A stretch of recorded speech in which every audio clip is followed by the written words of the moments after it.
Indian national Congress എന്ന നല്ലൊരു രാഷ്ട്രീയ പ്രസ്ഥാനത്തെ മുറിച്ച് വിറ്റ കേരള കോൺഗ്രസിൻ്റെ നാടായ കോട്ടയം ABCD അക്ഷരങ്ങൾ മൊത്തം തീർന്നതുകൊണ്ട് അവർ ഇനിയും ഗ്രൂപ്പ് ഉണ്ടാക്കാൻ തയ്യാറാകാതെ നിൽക്കുന്ന ഞങ്ങളുടെ നാടാണ് ഈ കോട്ടയം.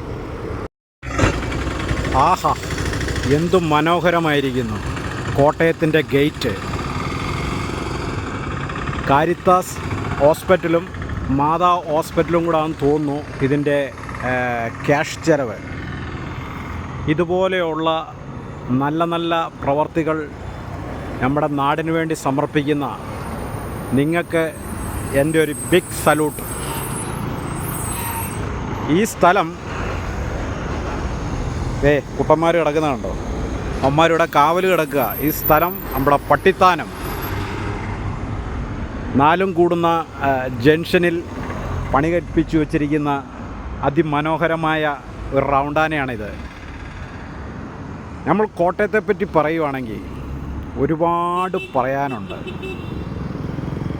ഏറ്റവും നല്ല മികച്ച റബ്ബർ ഷീറ്റ് കിട്ടുന്ന ഒരു ജില്ലയാണ് കോട്ടയം. പൈങ്കിളിക്കഥയുടെ നാടായ കോട്ടയം. അമ്മായിമ്മപ്പോര് വായിച്ച് കണ്ണുനീർ ആസറ്റാക്കി റബ്ബർ പാലിലിട്ട് ഒഴിച്ച് അതിനെ കട്ടികൂട്ടി MRF ടയർ ഉണ്ടാക്കുന്ന കോട്ടയം.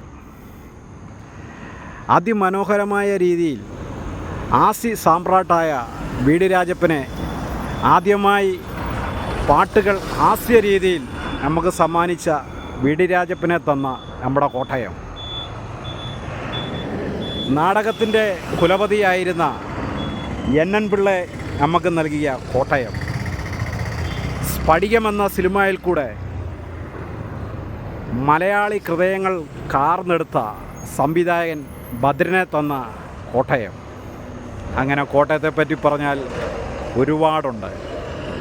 തൊഴിലാളിയും മുതലാളിയും ഒന്നിച്ചിരുന്ന് വെള്ളമടിച്ചിട്ട് മുതലാളിയെ കയറി ഓടാ മൈരേ എന്ന് വിളിക്കുന്ന കോട്ടയം.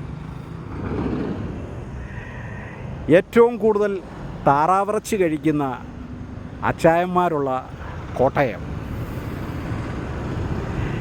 ഏറ്റവും കൂടുതൽ ബാറുള്ള ഞങ്ങളുടെ സ്വന്തം കോട്ടയം. അങ്ങനെ ഞങ്ങൾക്ക് കോട്ടയത്തെപ്പറ്റി പറയാൻ ഒരുപാടുണ്ട്. വീഡിയോയുടെ നീളം കൂടിക്കൊണ്ടേയിരിക്കും. അതുകൊണ്ട് ഇത് സമർപ്പിച്ച ഈ 2 ഹോസ്പിറ്റലിനും ഹൃദയത്തിൽ നിന്ന് എല്ലാവിധ നന്ദികളും പറഞ്ഞുകൊള്ളുന്നു.